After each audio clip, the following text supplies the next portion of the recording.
Oh, greetings Instagrammers and YouTubers alike, and welcome back to Retro Direction. This is Michael, and as promised in the last review, I'm going to be reviewing Tekken for the PlayStation. So let's dive right into it. Yeah, you can see my reflection during the dark sequences here. Hello! See the light reflecting off my bald head. Makes me look like a beacon. The beacon of retro gaming. Right, as soon as this screen gets out of the way, we can get underway. Okay, now, first of all, this is the loading mini blasting game, which we'll get past in a minute. Now, when you complete that and you blast all the aliens, I think you've got to play through 2 or 3 waves, you unlock the game's secret character, which is Devil Kazuya. Anyway, now, I'm not going to bother with intros or ending movies because we've only got a limited time here in which I can actually sort of talk about this. Now, first of all, the original Tekken was released in Japan into the arcades, as you can see, 1994, and then ultimately on the PlayStation it came out in 1995. And an arcade perfect conversion, as is to be expected. We'll choose Kazuya. Now you start with 8 different characters, and all different from one another, all playing differently.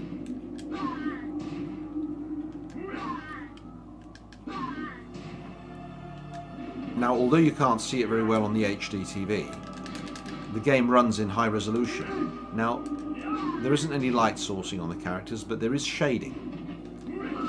So depending on the lighting in the stage, it reflects on the characters. As you can see here, they're absorbing the hue that's belonging to the actual stage itself.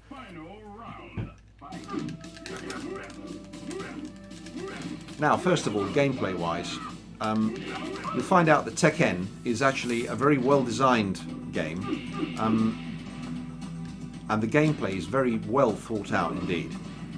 Now, first of all, the thing that really sets it apart from other fighters is that each different limb belonging to each different character is assigned to each of the PlayStation buttons. So you've got right and left punches assigned to the square and the triangle buttons, and the left and right kicks are assigned to the cross and the circle button. So basically, using those moves, you can create a variety of different combination attacks. So it's not too bad at all. It's fairly user-friendly. Of course, there are certain moves that are a bit more difficult to pull off compared to others. But other than that, it's a very well-designed game. Look at that, got him. And the replays are really good. They're all in slow motion to highlight exactly what's going on here. Now, this of course was released more or less at the same time as Virtua Fighter was on the Saturn. And do you remember what I mentioned in my other review when I said, have I bought the wrong machine? This is one of the games that made me think that, because going down to Computer Exchange, I saw this thing running in the background and I thought, bloody hell, this really looks good. And I'm left with, you know, another fighting game with less fighters and non-texture mapped graphics. So I thought, hey, that looks like a really cool game to have. And then you had all the different fanboys talking and saying, no, Virtua Fighter's better, no, Tekken's better because it is. But you know what? That console war still rages on today. It still hasn't stopped. There are still people that are debating to this very day which is better, Virtua Fighter or Tekken. Well, thing is, I think when it comes to the first Tekken game and the first Virtua Fighter game, I say they're kind of on a par. Of course, Tekken looks better than Virtua Fighter. At least this one does, anyway. And there are lots of moves per character. They have got a very good variety of moves, each one. And but I think in terms of looks, in terms of coolness, I think the original Tekken wins out here. But I think in terms of amounts of moves, I think Virtua Fighter was very close to having the same amount of moves Tekken, perhaps more so.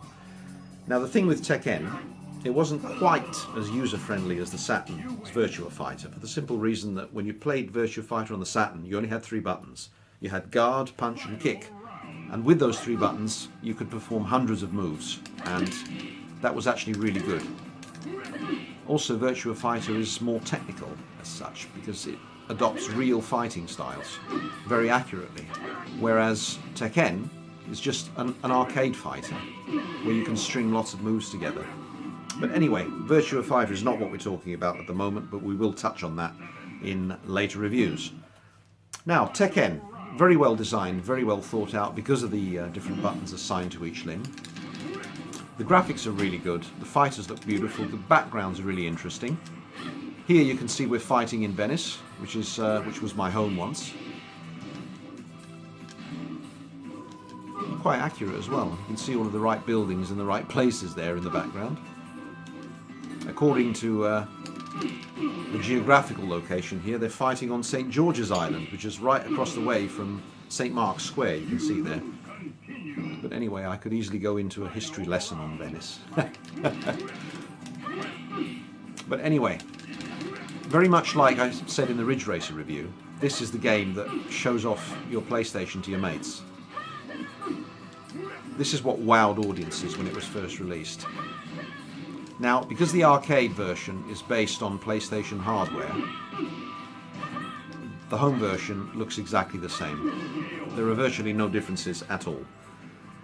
Perhaps a little bit of pixelation on the ground textures, but other than that, the game is exactly the same. Now, you've got 8 fighters to choose from. Now, this is the other thing where I think the original Tekken excels a bit over the original Virtua Fighter. You've got more characters. Now, you've got 8 to start with, but when you complete the game with any one of these, you fight and then unlock each character's sub-boss. So that makes a total of about, if you include Devil Kazuya, you've got 19 characters. Now, that's a lot of fighters for your money, I reckon. Now, admittedly, some of them play the same as their sort of original counterparts. They've just got different texture maps.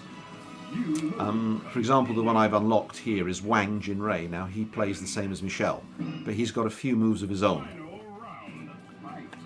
But other than that, it's actually a very cracking game.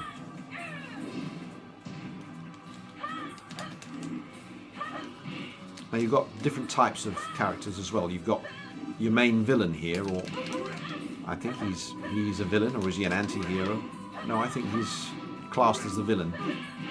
He's Kazuya, he's the son of Heihachi, who in this game is the last boss. And he's playable. If you complete the game without continuing, you can unlock Heihachi. There is a way of doing it. I didn't want to do it today, I couldn't be bothered, because I kept losing. Now, the game is surprisingly challenging. Even if you play it on easy mode, it's still quite a challenge.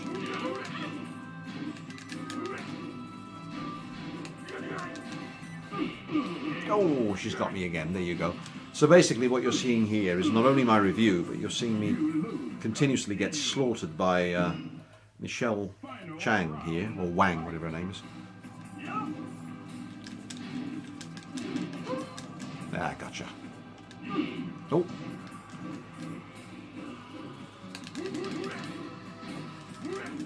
Now, Michelle Chang is one of the good, let's say the good guys.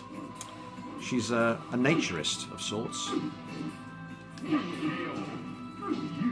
I'm really getting slaughtered here, aren't I?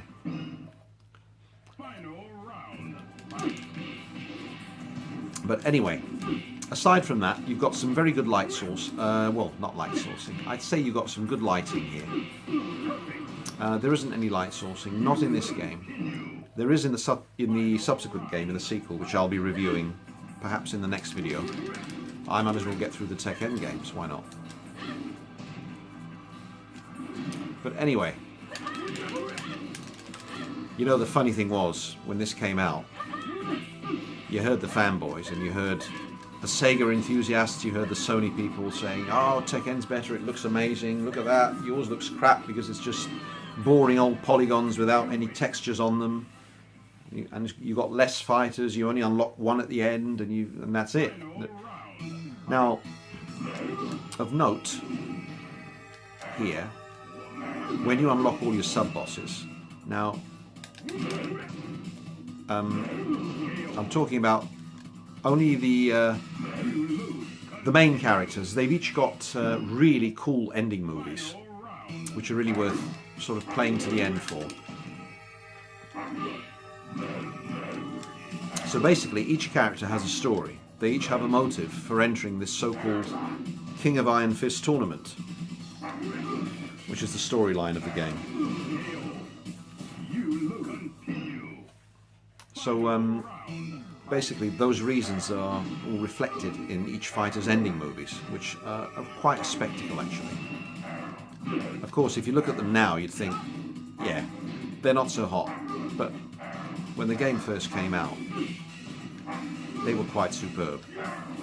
In particular, the fighter King, who I'm fighting against, his ending movie is really cool because they use a combination of live action and sort of his polygon model. And I won't spoil it for you, but it is rather a cool effect, and it's one of the things that made my jaw drop sort of at the end of the game.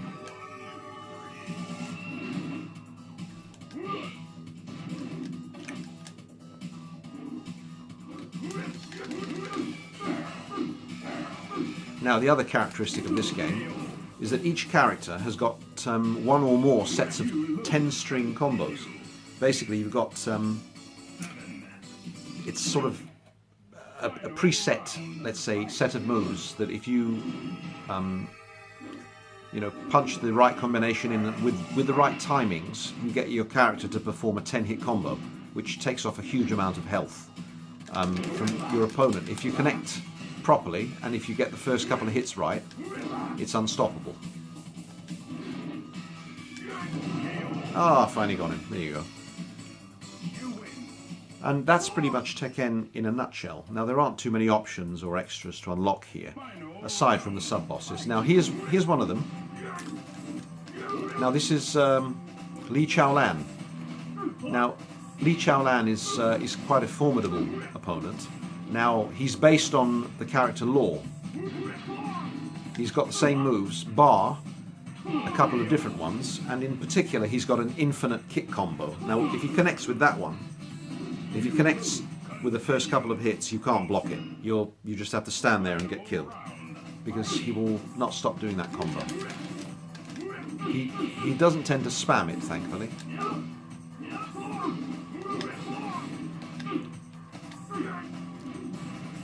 Now, I don't usually beat him very easily, because he takes off a lot of energy when he hits. There you go. And the stages are actually very nice. They're very brightly coloured. You fight in a variety of locations all over the world. This is Lake Windermere. Of course, Venice, which we've seen. I think you fight in the Grand Canyon as well, where the sun goes down.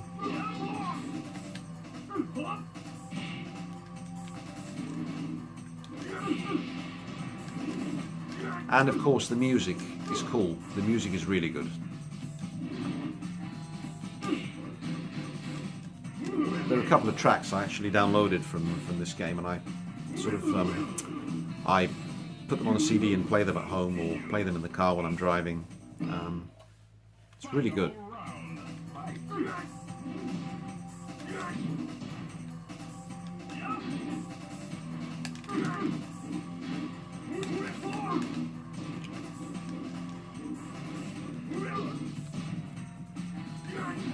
Now, I'm probably not going to be able to play to the end because I kept getting my arse kicked here. And Heihachi is very vicious. As you can see, Li Chaolan isn't falling for my attempts at throwing him. He's countering pretty much my every attempt at throwing. Oh! Now you see that move I just did with Kazuya? You know what it's called? It's called a bitch kick. I don't know why. But, okay. But I got him. I got him. And Heihachi. This is the last boss. Oh, I've just got to throw on him. Now, I'm not going to unlock him now because I haven't fulfilled the necessary requirements. I haven't sort of played through the game without continuing. It's not easy to do. And he's got me. Well, that is pretty much it in a nutshell. This is a slightly shorter review than the others. I will be going into depth on the next review. I think I'll be reviewing Tekken 2. I think, you know what, we might as well go on a roll here. Tekken 2 will be the next one, and you know very well about Tekken 2 and how brilliant it is, but I will touch on that perhaps a little later. I may even upload it later this evening, so stay tuned. Anyway, thanks for joining me. I hope you've enjoyed this review. I hope I haven't gone on too much, and so I hope I've inspired you to get your old machines out and start retroing, because you know, as the slogan says, my slogan, you know where you stand with retro. So, see you again, and ciao for now.